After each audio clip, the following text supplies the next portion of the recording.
కార్మికులకు కూడా న్యాయం జరగాలని చెప్పేసి మేము 500 కోట్ల తక్షణ బడ్జెట్ పెట్టి మరణించిన కార్మికులకు ఇప్పటి నుంచి తెలంగాణ ఏర్పడ్డ నుంచి ఇప్పటి వరకు చూసుకుంటే మనకు 2200 పైనే మన కార్మికులు ఆ దేశంలో మరణించడం జరిగింది. మరి ఇది చాలా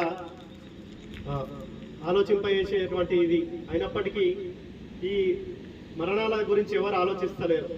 ఈ 5 లక్షలు ఇస్తే ఏదవుతుంది అనుకుంటున్నారు. ఈ 5 లక్షలు ఇస్తే కూడా ఏదో పెద్ద మార్పులు జరిగాయి వాళ్ళ కుటుంబాల్లో. జస్ట్ ఏడ్చే వాళ్ళకు కొంచెం కన్నీళ్లు మాత్రమే తుడిచిన వాళ్ళం అవుతాం మనం ప్రభుత్వ యంత్రాంగం అని చెప్పేసి మేము చెప్పడం జరిగింది.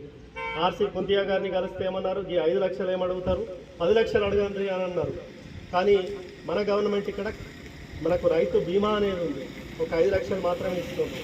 మరి అంతకంటే ఎక్కువ ఏదో ఒక బేస్ ఉండాలా మనం అడగాలని చెప్పేసి మేము 5 లక్షలు మాత్రమే అడగడం జరిగింది. దానికి మన గవర్నమెంట్ ఒప్పుకున్నది. మరి ఒక సలహా మండలి ఏర్పాటు చేసి ఇంకా గల్ఫ్ కార్మికులు ఎదుర్కొంటున్న సమస్యల్ని అధ్యయనం చేయాలని చెప్పేసి ఒక కమిటీ అనేది ఏర్పడుతున్నది. దాని ముందర కూడా మనం బాధ చెప్పుకోవచ్చు ఇంకా బాధితులం.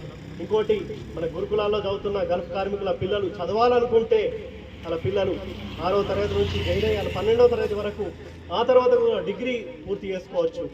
అట్లాంటి ఉచిత విద్య మన పిల్లలకు ఈరోజు ఒక పిల్లని చదివించాలంటే 1 లక్ష రూపాయలు అవుతుంది. మా పిల్లడికి అవుతుంది ఇప్పుడు 6వ తరగతి. కాబట్టి ఇది గల్ఫ్ కార్మికులకు భారం కావద్దని చెప్పేసి మన పొన్నం ప్రభాకర్ గారు ఆలోచించి మేము స్కూళ్ళను అభివృద్ధి చేసినాం, గల్ఫ్ కార్మికులకు ఫ్రీగా చెప్తామన్నారు. మరి ఇంకోటి, మన కార్మికులకు ఇంకా ఏదైనా సమస్య వస్తే వాళ్ళకు ఒక ప్రజాభవన్లో ఈరోజు మనకు ప్రతి వారంకు 2 రోజులు మనం అక్కడి వరకు పోయి కూడా మన ప్రవాసీ ప్రజావాణి అని చెప్పేసి ఒక కార్యక్రమాన్ని తీసుకున్నారు.